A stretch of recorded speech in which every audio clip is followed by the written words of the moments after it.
So my name is Ifeoma Nnamani, and I've been the narrator on the Nzụkọ Ụmụaka um, project on TV.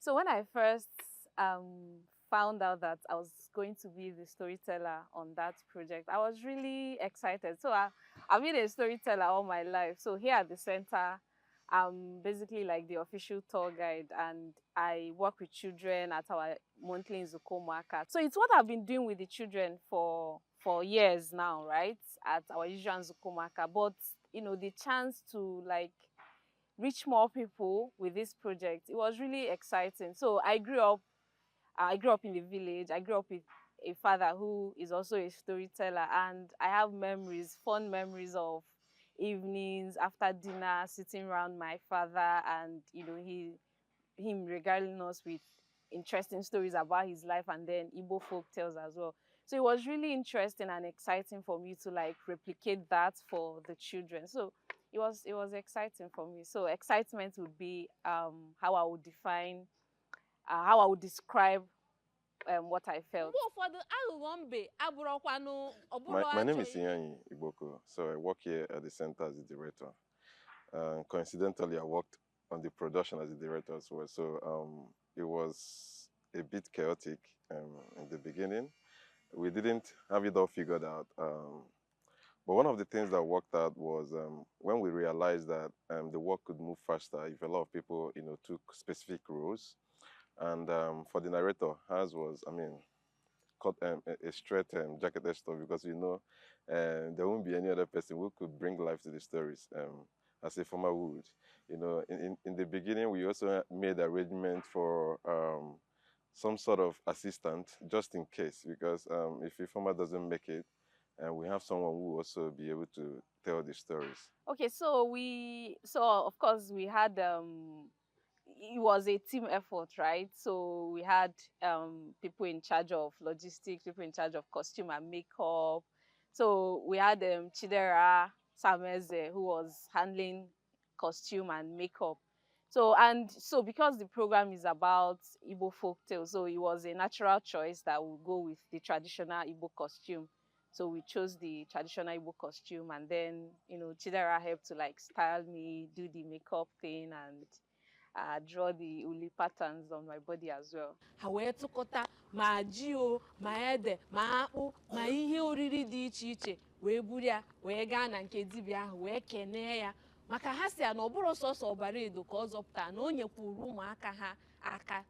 It was a bit of a problem, you know, trying to agree on the children that we're going to use. So a lot of thoughts, you know, were poured into it. We asked ourselves, would it make a lot of sense to use the same set of children, you know, to implement this project? It kind of like seemed like a very necessary thing to do. But again, if we want a lot of participation and engagement, we felt the need to, you know, incorporate other children, more children, you know. But we realized that with a new child coming into the set, it means a whole lot of work.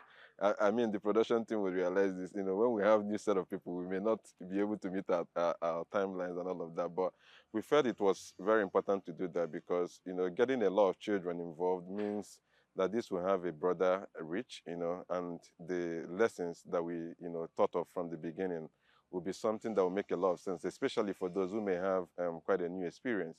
And then the logistics, you know, disappointments, you know, with, you know, caterers, and the sharp thinking that we bring, you know, bring on board, you know. I mean, it was so chaotic, like I mentioned. I go back again, reflecting on everything that has happened. There were times when we even come late to the set, and I mean, it's not.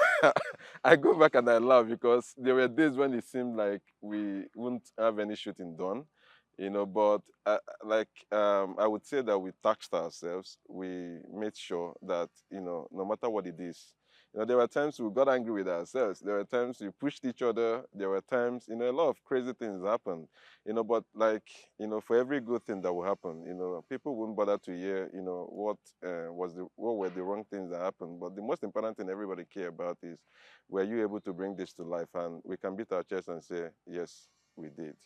Interestingly, I think I work better with children than with adults. I know adults are easier to, you know, work with because, I mean, you can just say something and so they follow what you're teaching them or what you're telling them more easily. But then I love working with children because of so there's this sense of wonder and innocence and enthusiasm. They want to know. So I love seeing that look on their faces. So like I already said, it's what we've been doing with them, over the years. So it's something that I've been doing and I love doing. So I love helping children understand these things. So I wasn't it wasn't challenging. I wasn't scared or bothered in any way. I was just excited. I mean, it's what we've been doing, but now we're going to like do it on a global scale. So yeah, so that's what it's what I do. I love breaking down things to children in a language that they will understand. I think that would be the first day because I mean it, it's so as much as I've been doing this with children, but like we've never had the chance to like do it on camera. And I'm a very shy person, so camera shy, like all the cameras pointing in your face, and suddenly you didn't feel like what that I knew what I was doing. But after some minutes, I just like got the hang of it, and it was fun after that. Anyị na-ekene ụmụaka nọnyere ụmụaka sonyere anyị n'ihe omume nzukọ ụmụaka nke tata. Ụmụaka anụnwụ furu ebe a. So from the get-go, it has always been very clear to us that there's no other partner, doing this with other than Afia. From the emergence of Afia, it was clear that we have the same ambition. It was clear that we have the same focus, and for us as an organization, we feel that Afia is one of the core partners of the work of the center. So when this project idea came, it was a no-brainer that we have to go with Afia because one, Afia is plugging the gap in what in the storytelling of Igbo. The Igbo needs a wider media that will take his stories out there so that a lot of people will do that, and that's what Afia is doing. And Afia needs a lot of collaboration, support, partnership from a lot of people like us who are doing some of the things that Afia is doing. So we need, like, and that is, this project is, quite an example of our because bringing everything we have, Afia bringing everything they have on board, and then we cooking this wonderful meal, and that we hope that people would, enjoy and, enjoy it very well because, we put in a lot. So back to the collaboration, I think it's, first of so many to come because from the look of things and from the execution, from the implementation, it wasn't that it was easy. We had our fights, we had our giri period, but it's always like that. When people come together, there will be a lot of, misunderstandings. There will be a lot of things that may not go right. But the beautiful part of it is that all of those things happen so that people will get to understand themselves better. And that is how I would describe our relationship. Going further, we understood each other and we fashioned out something that was, something that is out of this world, something that is as unique as uniqueness itself, and something I'm sure that people will look at and say, yes, this is a very good production, and I'm glad my children could get to watch this, and I'm glad as an adult that I'm going to also watch this and enjoy it. Of course, you're working with children, so naturally they will push you to your limits, from time to time. But I try to like keep it chill with them, and thankfully, the children we worked with were not like so difficult. But then they are still children, so it's bound to like happen. So you just like try to like whip them into shape. But they were all around. They were really wonderful to work with. The curation of this work wasn't done alone by the Center for Memories. It was an idea that we brought, and I know we had series of meetings. We had the meetings we had were much more than the period we gave to the execution. We had a lot of meetings, a lot of thoughts went into it. We decided on, even from the pilot, when the pilot happened, we went back again on the sitting board and said, oh no, this one shouldn't work, this one can work, this one works. And then we put a lot of all of those ideas together. And I must say that there was a lot of understanding, from both the Afia TV team and the CFM team, because there were times, we failed to show up when we should show up, and there was this understanding, okay, it don't happen, we will carry go. And from our own end as well, there were times when we felt, okay, Afia TV could do this. But the understanding that the team built enabled us, to create this masterpiece that everyone is going to watch. And we are so impressed with the team. We are so impressed with the effort that they put in. We are so impressed with the sacrifice. We are so impressed. They didn't see this as a CFM thing. They saw it as our thing. And if there were any idea, they didn't waste time to bring it on board. If there was anything that they could put in to make sure that this production was top-notch, they did. And I'm so grateful. And this is me giving a shout out to the entire Afia TV team. And I'm glad to do this with you. And I'm excited, super excited to go on this journey with you over and over again. I think what I would say is we actually poured in sweat and blood and love and effort and everything you can think of into producing this. And I'm really, really excited about the prospect of what this project is going to do, what we set out to achieve with it. Not just, reviving our traditional Igbo storytelling, using our stories to teach children morals, but also teaching them civic engagement, because in every of the stories that we told, the children have lessons that they learned. It could be with the animals, it could be with, a child who disobeyed the parents and the consequence. So these are ways of raising children, right?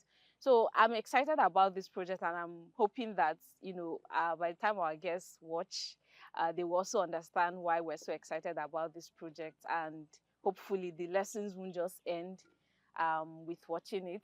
It will transcend also to the families as well. So we'll revive this culture of storytelling as well. Ọ dị mma, m ga-ajụ n'unu kịta ka unu gwa m ihe unu mụtara na ya bụ akụkọ. Kedu ofu onye ga-agwa m ofu ihe, sọsọ ofu ihe ịmụta n'akụkọ ife anyị kọ? Nna m gwa m. Ọ dị mma irube nne na nna gị isi. Kọrọ na ya aka. Kedu onye ọzọ ga-agwa m ihe ọ mụtara n'akụkọ ife? I will laugh about it because it's something that we even come to make use of at work in the center, So when we want to tell each other that it's time to go, we say to ourselves, man, we are losing light. Because this is the most what we've read and said, and we can understand, because the idea of the look and feel for the project is, something that revolves around the moonlight, and all of that. And so the time we appropriated for this production, has to suit, suit that timing. And so to get everybody, to do what they need to do, to get everybody to be on their feet, the production team always tells us, do everything possible not to waste this light that we have. And, I think that's the most, heard word on the site. And to OSIWA, we're so deeply grateful to the Open Society Initiative for West Africa, because what they have done is to support the work of the center. Our work primarily at the center is anchored on 3 pillars: Makonya, Ta, and Ichi. And if you look at what this production is all about, you could see that, we are trying to revive a culture that seems to be, dying. Hardly do you see parents who sit down to narrate or tell stories to their children. And most times people do not understand the disconnect that happens with the society that we have today, especially in terms of civic education and values, that they portray within the society. Na class na school ike abịa n'ime akpa gị, ọ bụrụ na ị nwere mkpịsị odee, ị nwere mkpịsị odee 3 ma mkpịsị odee 5 n'ime akpa gị, mana enwere onye agbata obi gị nọ n'ime klaasị unu, onweghị mkpịsị odee ofu, ọ bụrụ na nke o ji agwụnarị gị a, ọ sị gị biko nyenụ m mkpịsị odee m. Isi mba, enyekwana m nsogbu, biko ada m enyekwa mmadụ mkpịsị odee m. Igbo ezigbo nwanne wee nyere onye ahụ. When the idea of this project came, and the CFM team put in a lot of work, this has been ongoing since 2020, so for OSIWA to still believe in us in 2023 and 2024 to be able to execute this shows the kind of understanding that they have of our work. And we deeply appreciate them. And it's so unfortunate, OSIWA has collapsed into OSF. It's now a new organization. So we started this with an old organization, and then by the time we are concluding, it's a new organization. So we we are hopeful that Open Society Foundations, OSF, will continue from where OSIWA stopped, and then ensure that our children, ensure that other children from other cultures will also get to experience the beauty of the Igbo culture and the folklore that we have. And I think this is something that everyone will be proud of. OSIWA will look back at this production and we'll be so excited to have gone on this journey with Center for Memories. Ọ dị mma unu ncha zatacha ka ọ na onwe unu aka